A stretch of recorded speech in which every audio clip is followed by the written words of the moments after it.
Uno de los objetivos más grandes que hay en Aleph tiene que ver con acompañar proyectos y empezar a desprender a la blockchain del trading y del Bitcoin y de Ethereum para empezar a pensar, o sea, las cripto en general, para empezar a pensar dónde más puede permear la blockchain. Y hay un montón de dudas y hay un montón de miedos y un poco convocar a las chicas, ellas son abogadas y son Web3 advisors de empresas y de proyectos, para empezarle a perder un poco el miedo. Así que vamos a empezar con una pregunta muy bajada a tierra, hagamos de cuenta que recibo una financiación de, no sé, equivalente a $100.000, pero en cripto, en otro país o en el Ether. ¿Cómo puedo yo materializar esto en un proyecto, ingresarlo a la Argentina? ¿Qué pasa con la FIP? ¿Qué pasa con toda la regulación? ¿Y cómo yo puedo protegerme de todo ese contexto? Bueno, ¿Quieren empezar? ¿querés que arranque con Dale. la parte más dura? Nosotras no somos contadoras, así que por ahí un poco las alícuotas y demás, pero siempre existen dos caminos. Ujú. Por un lado, la regulación sigue siendo bastante estricta en algunas cosas, entonces por ahí siempre que uno quiere pasar de cripto a pesos, esa opción va a estar por medio de una exchange y, bueno, declararlo como dinero. Pero la otra opción es que, bueno, hablando un poco de AFIP, ellos consideran la cripto como bienes, entonces la opción tributariamente hablando, impositivamente hablando, sería declararlo como bienes de Ujú. capital. Y bueno, con ello también se le aplican impuestos específicos, bueno, impuestos a las ganancias en algunos casos, a bienes personales, eh, pero se conservan como cripto. Y por otro lado, en ese contexto, eso sería ingresarlo al país como una forma de declarar.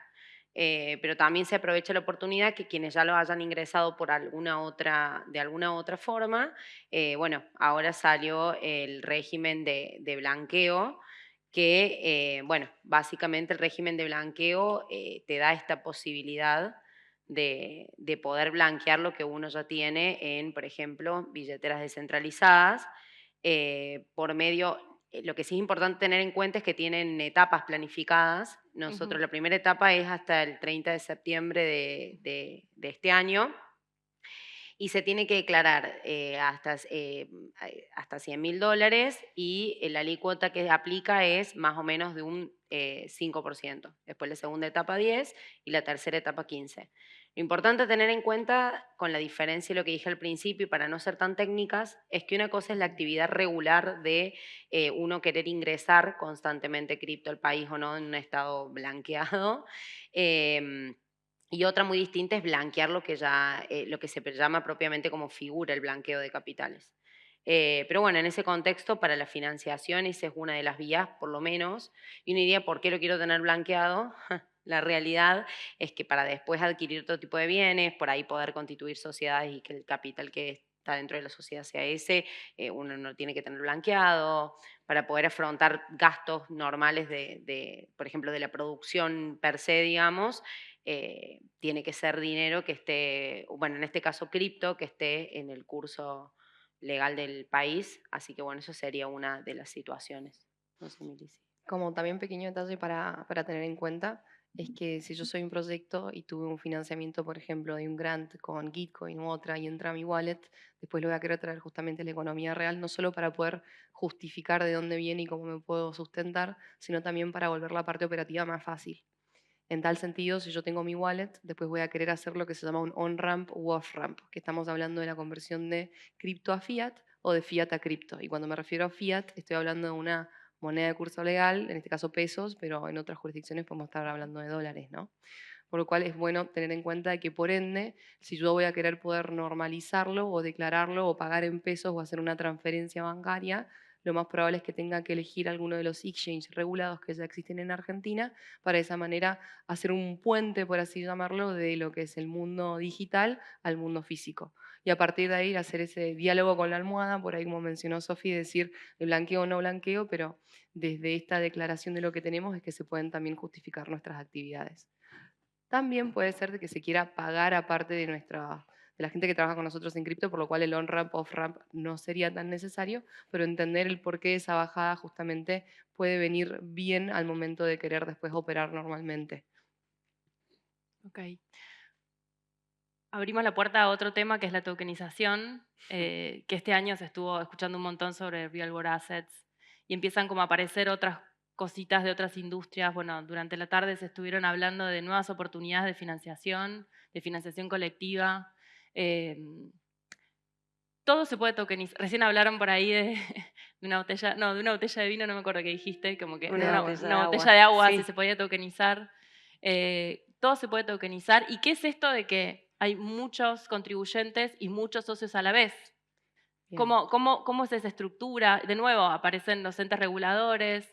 ¿Cómo enfrentamos eso, digamos, como individuos, como personas físicas frente Bien. al Estado? Por ahí podemos empezar de ciertos conceptos para saber que estamos hablando todos al mismo idioma. Eso. ¿Qué es tokenizar o qué es un token?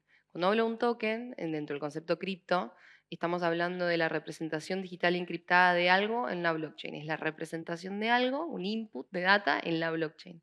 Y este algo que yo estoy queriendo representar o tokenizar es algo que puede ser tanto un bien tangible como un bien intangible. En tal sentido, una botella de agua la puedo tokenizar. Así como también ya existen casos de uso de tokenización de botellas de vino. Uno de mis casos favoritos, mis amigos y conocidos están cansados que yo hable de Open Vino, pero es un buen caso y muy práctico para ver que una botella de vino, hasta de agua, se puede tokenizar. Esta representación digital encriptada de algo que está en la blockchain. Por ende puede ser algo tangible como algo intangible, un derecho a algo, el derecho a recibir un pago o a recibir algún tipo de servicio también se puede tokenizar. Si yo me compro un ticket para algún tipo de evento representado, por ejemplo, con un NFT, yo con ese NFT o ese token que yo tengo, que tengo la tenencia, me da el derecho al servicio relacionado al mismo. Por ejemplo, ir a un concierto o recibir inclusive que alguien venga a mi casa y pinte un cuadro y esas cosas. Por lo cual, primer concepto a tener en cuenta, se puede tokenizar lo que se les ocurra, tanto tangible como intangible, y tanto como un activo como un no activo. Por ende, mi título de abogada, si quiero, lo puedo tokenizar, se puede ser representado por un token, pero no va a ser un activo, porque va a ser justamente algo personalísimo para mí, no tiene un valor económico. Y la parte más interesante en relación a tu pregunta tiene que ver, creo que, con aquellos activos o criptoactivos, esos tokens que representan algún tipo de activo, que como dije pueden ser tanto tangibles como intangibles. Y ahí, dependiendo de qué es lo que yo le estoy dando a la persona que es dueña de ese token, tipo qué es el derecho que representa, es si voy a entender la taxonomía de ese token. La taxonomía es una palabra con puff puff para decir la clasificación o el tipo de token, ¿no? Voy a querer saber si es un utility token o token de utilidad, un security token, algo relacionado a un instrumento financiero. No es una mala palabra un security token, muchos dicen security token, no, pero en realidad significa que es un instrumento financiero la mayoría de las veces y que es muy probable que tengas que cumplir con normativas extra por ciertos entes reguladores. Y después tenés otro tipo de token como token de pago que se relacione con criptomonedas. La verdad es que, como se puede tokenizar, te diría que creo que cualquier cosa, te puedo decir afirmativamente que sí, es que inclusive puedes tener un token que sea todos al mismo tiempo y por ende sea híbrido. Pero ¿por qué les estoy explicando esto? Para entender que si un token es la representación digital encriptada de algo, que puede ser un activo como un no activo, dependiendo de qué es esa cosa que yo tokenizo, es qué tipo de normativa me van a aplicar según desde dónde lo estoy emitiendo y a quién se lo quiero vender. Eso como una mini intro. Sofi, no sé si quieres poner algo más. Sí, también me parece importante porque nos toca por ahí cuando enfrentamos en la vida profesional que todo se pueda tokenizar no quiere decir que se tenga que tokenizar sí o sí o que le vaya a aportar un valor agregado al negocio subyacente que ya existía en Web 2, por ejemplo, y que no tenía tokens de por medio. Porque a veces es un gasto, o sea, representa un gasto importante según en el estadio, según la empresa, si es startup o es unilateral una persona. Y como hoy en día está de moda y da mucho, tiene muy buena fama en realidad, nada, por ahí uno siempre busca querer tokenizar algo y parte del análisis preliminar que se hace es saber, bueno, ¿te sirve para qué?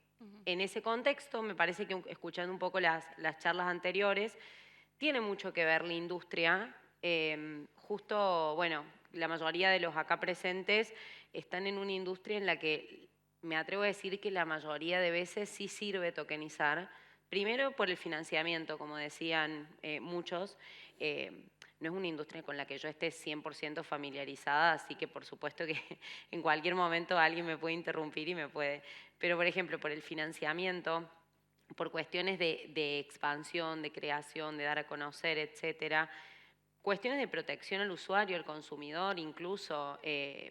En ese contexto me parece que vale la pena adentrarse y saber qué queremos que represente ese token. Como decía Mili, probablemente, bueno, y como decían recién en el panel anterior, si lo vamos a hacer como instrumento para financiar la obra, tenemos que tener en cuenta, o sea, algunos recién decían y tienen razón, es un poco aburrido pensar en la parte de derecho, pero lamentablemente es ese nexo entre todas las posibilidades que está dando la blockchain y la realidad.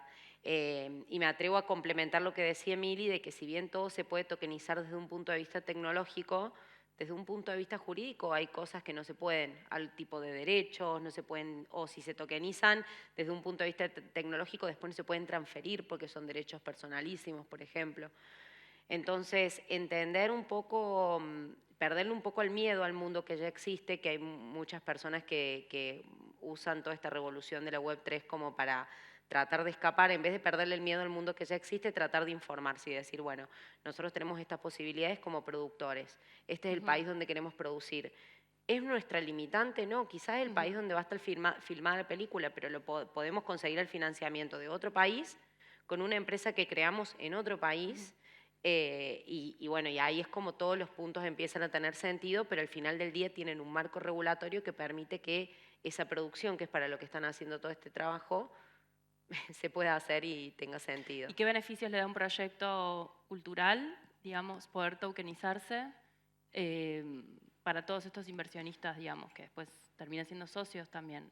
Que pueden... No necesariamente Ok, terminan siendo claro. socios. Ok, por eso, digamos, que podrían llegar a ser socios en un futuro, ¿no? Pueden Bueno, desprenderse de ese lugar también. ahí hago referencia a no solo a tu pregunta, sino a un comentario que hizo Sofi, que el que puedas tokenizar todo no significa que te convenga tokenizar todo según el modelo de negocios. Hay una palabra interesante, una conjunción de palabras que es el tokenomics o token economics de un modelo que justifica el por qué lo estás haciendo. Y de ahí es verdad que la tokenización se puede utilizar como un medio de financiamiento, de financiación, y va a depender de qué le estás prometiendo a la persona que va a comprar tu token. Bien. Y a partir de ahí es que las personas que van a ser tenedores de los tokens puedan ser justamente inversionistas que compartan una gobernanza o derechos de voto o no con tu proyecto o no, o simplemente tengan una partecita de tu proyecto, pero también depende de qué es ese proyecto. Por ende, si yo tengo un proyecto relacionado a una obra de arte, yo puedo prometerle a la persona que compra mi token que va a ser dueño de esa partecita, pero después el tokenomics tengo que armarlo para ver si le voy a permitir a esa persona venderlo o no. Si puede venderlo, por ejemplo, en otras plataformas Web3 abiertas como OpenSea o SushiSwap, por ejemplo, o si voy a decirles no, únicamente dentro de mi marketplace, únicamente dentro de mi propio mercado. Y si además de eso le estoy prometiendo algo más, como por ejemplo que con el conglomerado o conjunto de otros inversores puedan tomar decisiones en conjunto que vayan más allá de esa obra de arte que yo tengo. Perdón, sí, termina. No, era esta idea de que el financiarse o financiar un proyecto o una obra, tanto física como digital, o algún tipo de evento con cripto o con tokens relacionados a ese evento o esa cosa o producción que yo quiero financiar, es posible, es tener ojo en qué le prometo a la otra persona, qué va a poder hacer con eso que le estoy prometiendo, ese token, y de qué manera lo van a poder intercambiar después de que lo tengan, porque dependiendo de estas características de qué le doy, qué le prometo y cómo lo va a poder intercambiar, es el tipo de token que se va a considerar, al menos acá en Argentina, un utility, un security, un payment token, y por ende, qué regulaciones pueden llegar a atenerse a ese tipo de actividad. Porque no es lo mismo que vos tengas un utility token, donde muy probable también lo tengas que facturar, o que tengas un security token, por lo cual el ente regulador que te afecta es la CNV, la Comisión Nacional de Valores, o que tenga que ver con un payment token que tal vez o no tu actividad se relacione con PSP o PCAB, que son estas licencias referidas más a criptomonedas o la creación de activos digitales, ¿no? Que no siempre, pero a veces sí, por lo cual entenderse puede, entendamos qué le estamos dando a la otra persona y cómo la otra persona va a poder jugar con ese token que le va a tocar. La pregunta es ahora, ¿dónde está escrito este acuerdo, digamos? ¿O cómo es que se establece este acuerdo? Mira, siento que, perdón, No, no. siento que cuando, digamos, esto por supuesto, bueno, las leyes sí, más allá de que llegan tarde, es cierto, como decían los chicos, y por ahí siempre primero se hace y después sale una ley que lo regula y así. Por un lado, escrito como escrito, solo tenés la ley de la jurisdicción donde vos te vas a querer desarrollar y el acuerdo que viene implícito es un poco la cultura y la educación, es lo que decía recién una de las chicas del panel anterior. Tiene mucho que ver con la educación porque, primero, entendemos nosotras que en todo, todo lo que tiene que ver con la tokenización atraviesa una organización desde todas las aristas posibles. Entonces, entender cada uno el rol que ocupa en una organización o en una comunidad o cualquiera sea las circunstancias hace tener un grado de responsabilidad frente al token. ¿A qué me refiero con esto?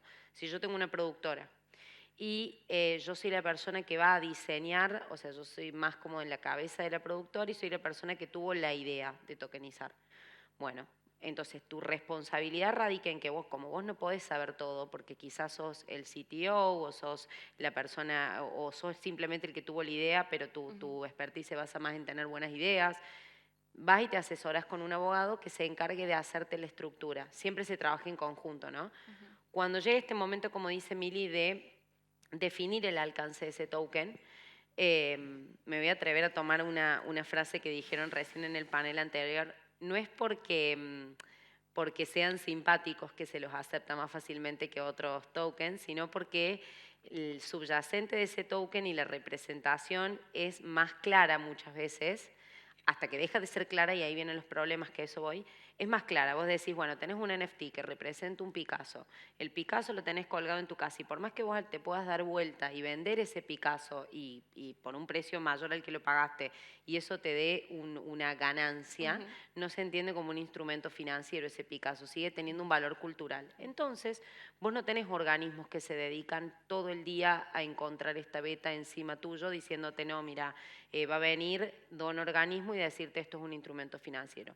No pasa, y por eso pasan más rápido por un canal. Sí entra en un momento al medio. Hace poco en una parte de las mentorías un chico nos manifestó esta diferencia entre cuál era el límite entre que su NFT representaba una parte de una película que no se había visto, que no se había editado, qué sé yo. Entonces es una representación de algo único. Que en paréntesis, el NFT se puede fraccionar, pero tiene que ser una fraccionabilidad que no sea tal como para perder su carácter de no fungibilidad.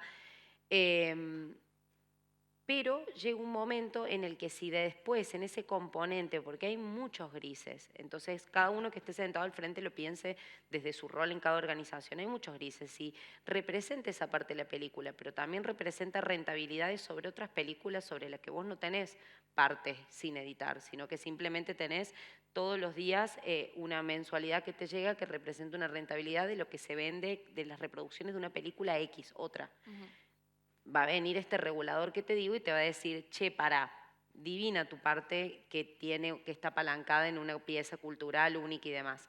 Pero la otra sección es un instrumento financiero porque representa otras 15 películas de las que vos no tenés ningún acceso único y solo te están dando todos los meses una rentabilidad por las personas que la ven y de lo que se llevan de eso te llevas una porción.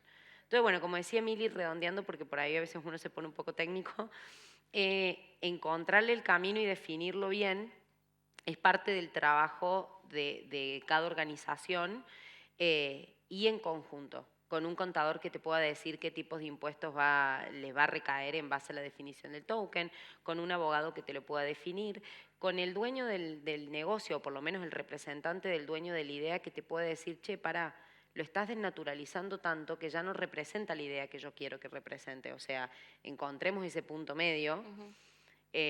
Así que bueno, no hay nada escrito, la ley está escrita lamentablemente y se presume conocida por todos, así que no pueden incumplirla aunque quieran. Pero bueno, estos son pactos de límites que se trazan dentro de la misma. Y está algo en proceso, ¿no? En debate todavía. Hace no sé, una semana tuvimos el Regulation Day y hubieron muchísimas charlas y todas todavía coinciden en que todavía está está sucediendo, digamos. Es muy reciente, es una industria que tiene 10 años y muy poquitos años que se extendió ya a muchísimos usuarios y empiezan a aparecer como todos estos conceptos de los que nos tenemos que familiarizar todos. También por ahí superar el tema de no entender qué es una blockchain, como siempre decimos a veces, no le preguntamos al banco cómo guarda nuestra plata, ¿no? Y estamos haciéndole muchas preguntas a la blockchain de que si un bloque y cómo es que sí, que no, bueno, por ahí empezar a trascender eso, confiar en la tecnología y pensar todo lo que se puede hacer, que es más peer-to-peer, también descentralizado. Perdón, querías decir algo. Que concuerdo al mismo tiempo y se relaciona mucho a lo que dijeron recién en un panel, que dijeron que el derecho nunca va a poder ir a lo suficientemente rápido con la tecnología y en realidad hay un principio legal que lo estudias en la facultad que los hechos anteceden al derecho. El derecho siempre va por detrás de los hechos y trata de ir llegando, lo que pasa es que llegamos a un punto en que la tecnología ya hace saltos cuánticos de año a año y lo vuelve más difícil. Exacto. Y en la pregunta que hiciste sobre, y en relación a lo que veníamos hablando también de dónde está escrito todo esto, es que desde un punto de vista regulatorio Argentina y Web3 no tiene mucha regulación. Tenés un par de cosas que hizo AFIP. Hace poco salió una resolución que permitía la tokenización de warrants y de certificados de depósito, por ejemplo, pero el hecho de que no esté 100% regulado el cómo tokenizar, por ejemplo, no significa que no tengamos en cuenta todos estos lineamientos que estamos mencionando de operaciones que ya están reguladas tradicionales. Por ende, yo voy a estar realizando algún tipo de operación que por más de que yo le ponga encima una capa de digitalización, de todos modos yo voy a tener que irme a la regulación tradicional y ver analógicamente qué le puede aplicar. Por ende, no tenemos una regulación específica de tokenización que me diga qué pasa o cómo trato los utility tokens o qué pasa y cómo trato los security tokens, pero sí tengo la ley de mercado de capitales y también tengo las resoluciones de la CNB que me dice esto es oferta privada y esto es un instrumento financiero y por más de que vos le pongas o le pongas un vestido muy bonito, aunque la mona se vista de seda, Bueno, queda. Total. exactamente. Bueno, nos quedan 8 minutos y medio. Quería hacer una pregunta también relacionada al tema de derechos de propiedad intelectual, sobre todo, bueno, porque estamos hablando de creaciones, digamos, de producción cultural. ¿Cómo se enmarca este asset, digamos? Mira, en realidad los problemas, como decían los chicos del panel anterior... Se reestudiaron el panel anterior al Es que final. estaba muy divertido. Es como su la constitución. estamos pasando re bien. Al final estamos como pimponeando distancia con el panel Nos anterior. deberíamos haber sentado los 8. ¿Y Sí, vos sí. qué pensás? No, a lo que iba es que por ahí los desafíos más importantes desde el punto de vista de la propiedad intelectual van a venir más con la IA que con lo que es la tokenización en sí. Ahí se viene otro panel. Sí, Faltó ese panel. porque la tokenización en sí hoy en día venía pensando también un poco cuando lo encaraba, porque de hecho, les soy sincera, es la primera vez de todas las veces que hemos tenido que disertar en un ambiente tan específico como es el cine, la música, cualquier cosa de este medio que realmente es muy interesante. Pero yo pensaba, en este contexto y en muchos otros, la Web3, si bien es una representación digital y suena lindo, al final del día es traspolar la realidad que uno ya tiene y darle una capa tecnológica. Lamentablemente o a favor, según cada uno cómo lo mire, los riesgos, las oportunidades se verán más con la inteligencia artificial que crea. En este caso, más que crear, es como ponerle esa capa. Pero bueno, un poco contestando, en este caso, tiene mucho que ver, hay que cuidar mucho los límites con los contratos. Nosotros, bueno, así como lo ven, uno se piensa que, así como les decía recién que dentro de una organización todos no pueden saber todo, incluso nosotras como equipo siempre hay una que se especializa más en contratos, otras en compliance, otra en corporate, así, porque hay muchas aristas. Entre eso, me atrevo a hablar, pues bueno, Francesca está ahí sentada, es parte de nuestro equipo también, ella es más como la de los contratos, es ver hasta la última palabra que vos pones en un contrato, porque ahí es donde vos estás cediendo un montón de cuestiones que son tuyas. Lo que es propiedad intelectual, creo que hay pocos derechos que son tan de uno como lo que es la creación y lo que tiene que ver con propiedad intelectual, marcas, patentes. Salió de uno lo exteriorizó, ahora está en el mundo real, y cómo hago para que eso o siga siendo mío o lo pueda compartir hasta cierta medida. la tokenización permite mucho como la facilidad de la transferencia y algunas cuestiones así, que nada, mientras siempre esté bien delimitado en un contrato, siento que el artista va a estar seguro entre por supuesto el componente de los smart contracts, más los contratos reales, que por supuesto muchos podrán saber o no que no son lo mismo, porque por más que se llamen contratos inteligentes, no son contratos en sí.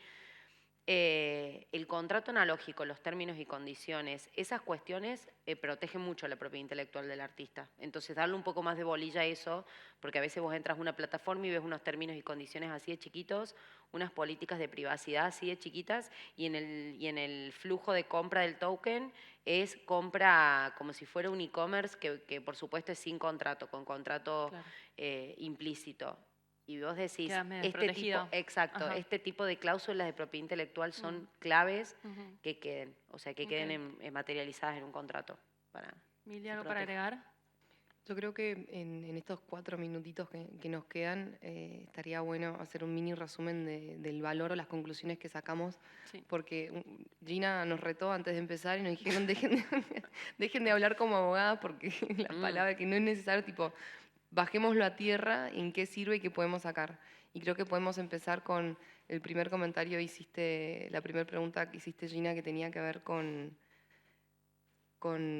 justamente si yo soy un proyecto y me financiaron, por ejemplo, de Gitcoin o con una grant, el cómo pasarlo justamente y utilizarlo, y el entender de que podemos utilizar justamente alguna de las plataformas que existen en Argentina para hacer lo que definimos como on-ramp y off-ramp, el poder pasarlo a la economía argentina y la consideración justamente del blanqueo para tener una declaración adecuada. La consideración no obligatoriamente está en todos ustedes, pero considerar justo este gap que tenemos ahora. Después hablamos de la tokenización, de la importancia de entender de que estamos hablando de la representación digital de algo y según lo que yo le estoy prometiendo a la otra persona y cómo esa persona va a poder jugar o transmitir ese token que se le está dando, va a ser el tipo de token que va a ser considerado y según la normativa argentina, si va a tener algún tipo de regulación en especial o registro, dependiendo que sea un utility, un security u otros. Y que a partir de ahí se puede considerar como una herramienta de financiamiento, siempre basándome en, bueno, que le estoy dando a ese inversor que me está dando la plata, qué derechos tiene y en base a eso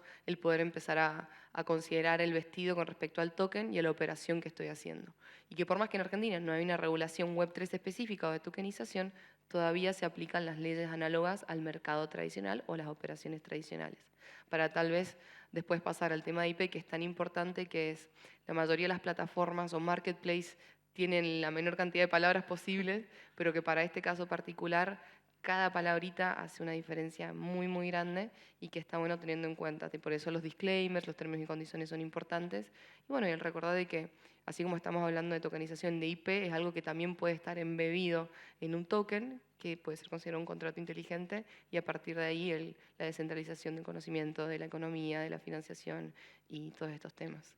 Yo solo quería decir una cosa que por ahí es importante cuando nosotros hemos escuchado mucho estos días en el contexto de Aleph, que dicen, no, porque la regulación, porque los marcos regulatorios, como si fuera algo que tiene que estar en la estratosfera y que ni nos mire la regulación porque nos morimos.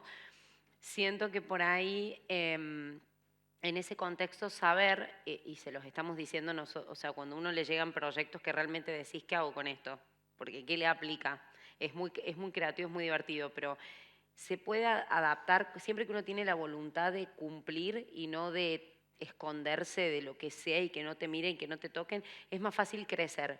Porque vos podés encuadrar de 1000 maneras distintas, y se los estoy diciendo más que todo porque los que estén del otro lado y necesiten ese encuadre, de decir, bueno, no le escapemos a la regulación, veamos qué nos puede decir una persona que es más especialista en esto y te dicen, ¿te podemos armar un traje a medida? Es como ir a una modista y que te haga un Tailor-made, traje. sí. Ajá. Te haces un traje a medida que te vas a tener que ir achicando, ampliando según si, qué sé yo, un día fuiste al gimnasio, estás un poco más explotado, te lo tenés que ampliar. Bueno, no te gustó la tela, cambias de tela.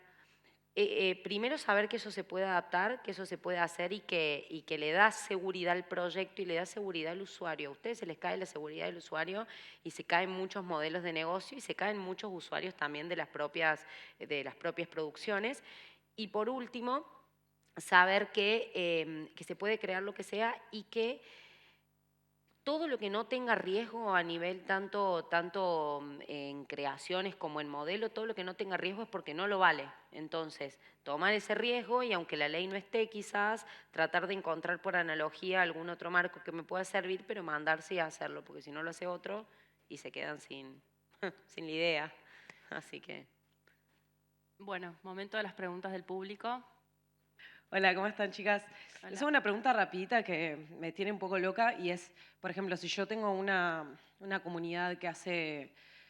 Porque nosotros tenemos una comunidad que se llama Música W3, que básicamente ayudamos a músicos a expandir sus colecciones a través de un contrato. Vamos a hablar un poco medio nerd, digamos, pero es un ERC 1155 con permiso de administración para cambiar ese contrato. Lo que quiere decir que yo hago desde mi wallet de la comunidad un 1155 y le permito a otros músicos meter adentro de este contrato sus canciones, ¿sí?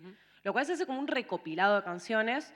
Nosotros no hacemos nada, nosotros solamente creamos la colección y los músicos venden ahí adentro, digamos. Yo tendría, o sea, en el caso de que se regule esto, ¿hay alguna beta legal ahí que yo tenga que representar, como, no sé, tipo, tenga que hacerme cargo de la propiedad intelectual de los otros músicos por ser parte de ese proyecto?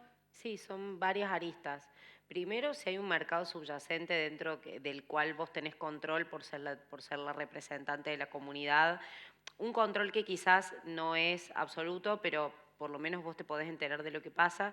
O sea, tenés como varias aristas, primero financieras, como te decía, por ahí habría que indagar un poco más en las características de ese mercado subyacente donde los propios artistas están vendiendo y ofertando, porque en algún momento eso puede ser considerado un mercado tipo un P2P y es lo que van a venir y van a decirte, bueno, vos como comunidad que tenés este control, estás inscrito, podés tener un mercado secundario con estas características.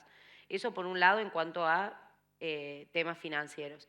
Y en cuanto a propiedad intelectual y consumidor, porque acá todo el mundo se olvida y en la Argentina lamentablemente hay más problemas de consumidor que con cualquier otra rama del derecho. En tema de propiedad intelectual, la realidad es que al final del día vos lo podés tener como problema indirecto, por eso lo asocié con el consumidor. Si vos tenés un usuario que consume tu si bien es el contrato, pero si el contrato está apalancado en una plataforma o consume... Es en una plataforma, sí. Exacto. O sea, en realidad sería primer mercado porque lo que hacemos es un contrato nada más. Exacto. Y es de la plataforma el contrato. Y consume desde tu plataforma, desde el momento en el que tienen problemas, ya sea porque lo plagiaron, robaron una idea, hicieron cualquier otra cosa, indirectamente, ya sea por vía de consumidor, pueden ir con ustedes porque no tienen las medidas necesarias o por lo menos no comunican de manera efectiva que ellos se tienen que hacer cargo de su propia propiedad intelectual. Pero si eso hacen, porque ustedes de repente capaz que tienen un tratado de 30 páginas que le mandan a cada artista que entra el contrato diciendo, por favor, fíjate y resguarda tus derechos, si incluso ustedes lo hicieran, no, o sea, ustedes no van velando por cada uno, pero como plataforma sí tienen que ir sugiriendo, por ejemplo, tengan sus contratos, si vas a vender con alguien, hace aunque sea una cláusula de propiedad intelectual y pasásela, o sea, como guiando por ese lado. Cerramos acá porque Sí, nos queda poquito tenemos- tiempo y queremos escuchar al dúo de 2, una, que de prepararon una. unas musiquitas para nosotros, así que Bueno, muchísimas gracias. Gracias. Bueno, gracias. Gracias.